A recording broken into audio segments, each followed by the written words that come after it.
What a week to be a Celtic fan. First the league, now the cup. We got the double. Great season.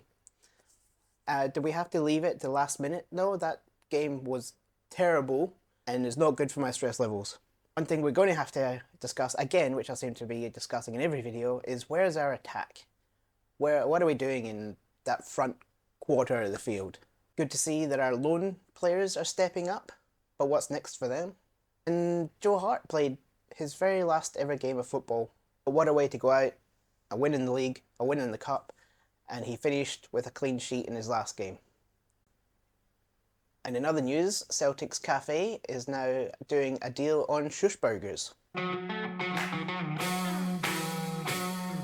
So let's start with the lineups. The lineups came out an hour before the game. I don't think anyone was surprised by the starting 11 that were chosen by Celtic. It is starting 11 that has been on form, it has been consistent, and probably in the best form of the season for us the last couple of games. The only question I had was Welsh was on the bench. Now Welsh, only a week ago, was taken off with another shoulder injury. We've already got a centre-back on the bench. It wasn't so much Welsh as being there, but it was like, could he even come on and be reliable? Or would you just be waiting for him to get injured again in like the first tackle? It makes me think, is that how little Brendan Rodgers thinks of all the other players, that he'd rather put an injured Welsh on the bench than someone else? And then we got to Rangers' starting lineup, which I think was a surprise. Both centre-backs, I don't know if they've played together before. I think that's like 6th and 7th string centre-backs. Their bench had no defenders on it. Ridvan and Raskin both came back from injuries. Not sure how fit either were going to be, but they ended up actually being not bad, and you can tell that the team missed them. But overall, this is still a team that we should be destroying, especially like mentally. They should have just been out. But again, this is a cup game, and cup games are completely different. I mean, we almost lost to Aberdeen in the semi, and to be fair to Rangers, they did kind of come out and play like they had nothing to lose for most of it. But we have to talk about, like, our team has been consistent. We're in form. We're coming up against a Rangers team who have players that are coming off of injury that aren't completely game fit. They've moved people around again. So this formation I don't think they've ever played in. They haven't played recently. Sterling's still playing on the wing, even though he's probably better off playing in defence or midfield. But the midfield actually seemed to hold up, which I don't know if that's on them or it's on us. I don't think we've played very well going forward. But we'll get to that. Because here's my biggest issue with Celtic recently is we dominate possessions.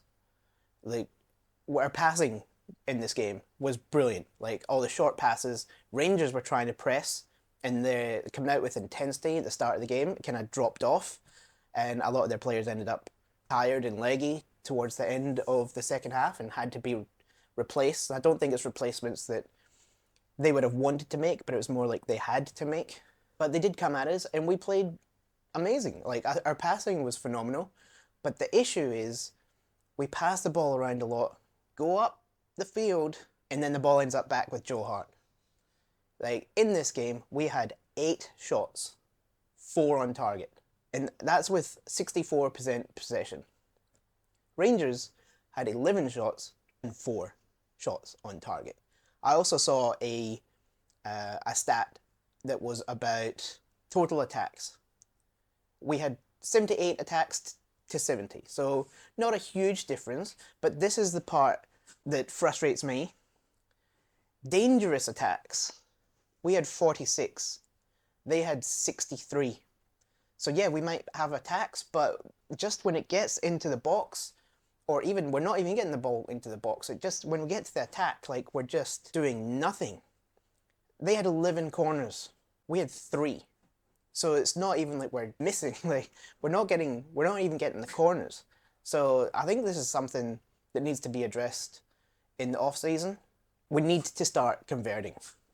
It's especially a team like this where we could have dominated them in the midfield. Their fence was just put together with backups, and we still could only manage 8 shots. And then when you look at our defense, every time Welsh has the ball at his feet, I get a little bit scared. It's the only time I'm kind of get a little bit worried because, like as I said before, with their dangerous attacks, we are always like seem to just be vulnerable to just be open to a couple of easy goals. It happens every game. It's like, okay, we'll dominate position, we'll get up the field, we'll get up the field, we'll get up the field, but we won't convert. Then all of a sudden, they get like 1 minute on the ball, and they're making Joe Hart make a save or getting an open shot, but they're crap, so they just kick the ball over like 10 yards out of bounds. It's against better teams or a better striker. Like, they will make us pay for these things. So that's, I think, for me, that's the biggest things we need to work on for next season is we need to convert, and we need our defense, which is solid most of the time, but then we've just got a couple of bomb scares every game that could just cost us goals, and goals equals points. So that's my 2 cents on what we should be doing for the off season. Now let's touch on some of the controversial stuff, like with the refs and VAR. First things first, I'm going to go with the handball in the box that Kyogo headed on. Like, finally, it's not called a handball. These are the sort of things that just have been giving me the absolute you know what all season. The referees are just looking and going, oh, touch their hand, it's in the box, so it's a penalty. Like, we need to stop. Like, penalties are massive. And again, like, the ball got headed into him, his hand's by his side, yes, it hit his hand, but is it a handball? Is it worth a penalty? Is it worth a goal? No. My issue with this is it needs to be consistent, because a month ago, that would have been a penalty. I don't think it ever should be a penalty, but it would have been. And I think that's where most people are just getting frustrated. Just find the line and just be consistent. So no, I don't think that was a penalty. Sema goal, yeah, like, it was a push in the back. I've saw a few Rangers like, oh, Joe Hart was nowhere near it. I was like, well, Joe Hart jumped, got his glove up, and it just went over the top of his glove. So how do we know that he wasn't going to be near it if he didn't get pushed in the back? If you don't want goal to be taken off, don't push the goalkeeper, especially, in the back. Like, it's blatant. Like, just don't. So yeah, VAR done its job, took the goal off. So just don't push people in the back. Easy. Speaking of pushing people in the back, Scales decides to push Sterling in the back. For me, that frustrated the hell out of me. I'm like, Scales, you've got Taylor there helping as well. There was no need for it. It was just outside the box, so it would have been a free kick. It should have been a free kick. But I'm just like, Scales, you need to stop doing this. Like, it wasn't needed, and it could have been a free kick. And we know that's another one of our weaknesses, and where Tavernier has his only strength, set pieces. So just don't do it. Like, don't put yourself in that position. Ugh. And another one that people are talking about is Sterling's yellow card. Now, I don't know why that was even a foul. Like, it seemed like a pretty good tackle. Like, we can't be getting too soft, can we? Like, he went in on Taylor, he got the ball, then Taylor kind of follows through. I don't know how it was I wouldn't even call it a foul, but he's given a yellow card. That was a bit confusing. So, in another soft yellow, Calmat has Cantwell running past, so he has to kind of try and go around the back of him, and then Cantwell falls over. I'm like, okay, well, give it a foul, all right, whatever, but a yellow card, like that, again, is ridiculous. I don't know what he was thinking with, like, these card choices. Like, there's no way that was a yellow as well. Speaking of the little biatch, Cantwell, so he got Taylor a yellow card because Taylor had a clean tackle, but he thought he was going to get taken out, so he has a little dive, and Taylor doesn't like that. So I think he had some words to him and got a yellow, which is probably fair enough, but good on him. Like, Cantwell is a little pissant. Oh my god. And then gets a yellow card after he gets sent off. What? Taken off. Probably same thing. He gets taken off because he's tired, he can't run anymore, he's pretty useless, and then when he gets tired he starts like just getting chippy, and again, Just like in the last game where he pushes Callum, he's done something I haven't seen what he done, but gets a yellow again. Then, because he's got a terrible attitude, just like most of this half this Rangers team, he goes up and tries to talk to the referee after the game. Doesn't sit well with the coach, which it should not, and he gets pushed by his own coach. So, be interesting to see if Mr. Schussberger is back at Rangers next season. I mean, I can't stand him in this league, but it's also fun watching him blow up. And he doesn't seem like a big threat to us. He mentally can't play against Celtic as far as I'm concerned. And speaking of dirty players, Diamante. This guy is just dirty. Like, I don't know what skills he's got. He doesn't really do much for me, but apparently the Rangers fans really like him. But he's just dirty. He just tries to take players out. Let's not forget last time we played, he just runs up behind Rio Hatate and just elbows him in the back of the head. Wasn't picked up. I don't know if anything actually happened about it, but I mean, that's pretty much assault. He's just a dirty player. And then there's Silva, but he's gone and he won't be back, so we can forget about him. To one of the highlights of the game, the substitutions. I think Brendan done a really good job. Again, we're not doing anything up front. Nothing was really happening. We weren't getting boxes in the ball. Boxes. We weren't getting balls into the box. We're passing the ball around, but doing nothing with it. So he brings on Adam Idah, who I think that was a great decision at that time of the game. And we all know what happened at the end. I don't think Forrest really had his best game. He has been our best player in the last couple of months. But it seemed like whenever he was trying to cut in and do his normal stuff, it was just getting shut down. So him being replaced by Kun at that time, I thought was very good. Kun come on, had a lot of energy. He made a couple of key defensive plays as well, which got us the ball back and driving forward. And it felt like with Idah and Kun and Bernardo, we got a bit more drive forward. And that's even where the goal comes from. Bernardo gets the ball, he goes forward, Kun goes off to the right, spreading the field, Maida's off to the left, and they just let him down the middle of the field. So he's just like, okay, let's do what we haven't been doing, have a crack.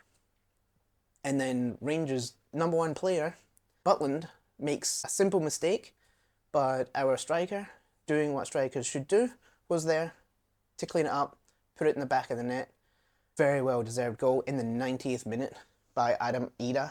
I would just think, like, we had this discussion on Celtic Down Under podcast last week. Would we keep them? And I was like, yes, we should keep both of them. I think Adam Idah is probably, just with that goal, add another $1 million to his price tag. But Bernardo, like, we're probably going to be losing Matt O'Reilly, and I don't see them as a like-for-like swap. But Brendan Rodgers wants depth, and that is what Bernardo can give us, and I think he will be better next season when he gets more game time. I mean, Matt O'Reilly this year wasn't Matt O'Reilly 3 years ago. Like, he developed into this player, and I think Bernardo can as well. And you also look, he has been brought on. He's on the bench and he's been brought on in key parts of games. So Brendan obviously trusts him, and he actually played him in Champions League games. So he knows that he's got a player in there that can play at that level. He just needs more game time with us, but with all that, sign him. I mean, we still need a replacement for Matt O'Reilly if he goes. More of an attacking midfielder. But Bernardo, done a great job. I'd be signing him and sign Adam Idah as well. And now to the man of the, I would say moment, but it's really been last several months, Joe Hart. Like, in this game, I thought Joe Hart was brilliant. I think he was the man of the match. They did put him under pressure. He was coming out for balls, like he was clearing them. Apart from the one where he gets pushed in the back, but he got pushed in the back. Just don't do it. I think he was actually great. I love the fact that he actually managed to finish his career with a clean sheet. It was a win against Rangers, and it was in a cup win. I can't wait for like another few months or so where he's back down with his family, he's had a break, he's had time for it to sit, and we actually get a proper interview with his actual thoughts, with a clear head. Because so far he's just like, he doesn't know what to say because it's so fresh and he's in the moment. So I'm looking forward to that. I know people are talking about, okay, well, who are we replacing Joe Hart with? And like I've said the last few weeks, and Brendan said it in the after show, he's not replaceable. Like his personality, his leadership, all that sort of stuff is not replaceable. I mean, we're going to have to get a new keeper, but we can't replace Joe Hart. And he talked about his last training session, and it's like you wouldn't even know that that was his very last training session ever, because he's still throwing himself on the ground. He's still doing everything like he's a young player trying to make it into the squad, which I think Brendan really appreciates that. It's the attitude and the effort, which seems to be the difference between us this year and Rangers. And this is like Ange also said it. He brought people in with the attitude and the characteristics of a player more than their skill, because their skills will develop. And you can see like almost everyone in this current team seems to have that intensity and that attitude, which is great.